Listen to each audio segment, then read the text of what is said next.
Good morning, good afternoon and good evening, and welcome to Digicode Productions. Yes, my research project. I was just telling you about the Japanese nuclear industry. Fascinating piece of research that I did over the weekend. I stopped at this point, had a meal, and then I was drawn inexorably to another nuclear story which came up, re Chernobyl. Now, quite fascinating, this story as well. Similar type of reactor.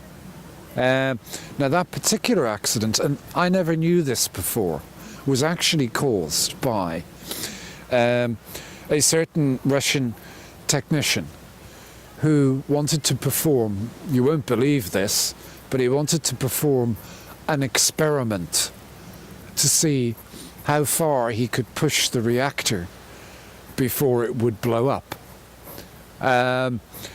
It struck me as the most incredible reason to test a reactor.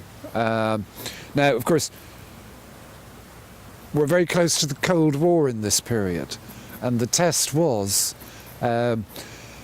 after all power and all resources from the outside had been cut off, would this nuclear power station continue to function? So they cut off all the safety systems. They pushed the reactor to something like 120%, and then waited. This is actually the reason for the Chernobyl disaster. Fascinating fact about this, it took nearly 500,000 people.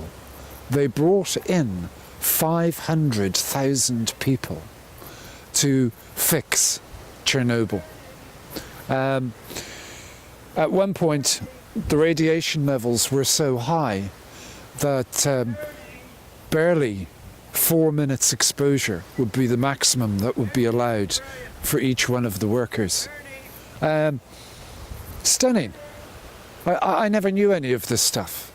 I never realised. This doesn't come across on the news wire when you're watching the news. More to follow. Thank you very much.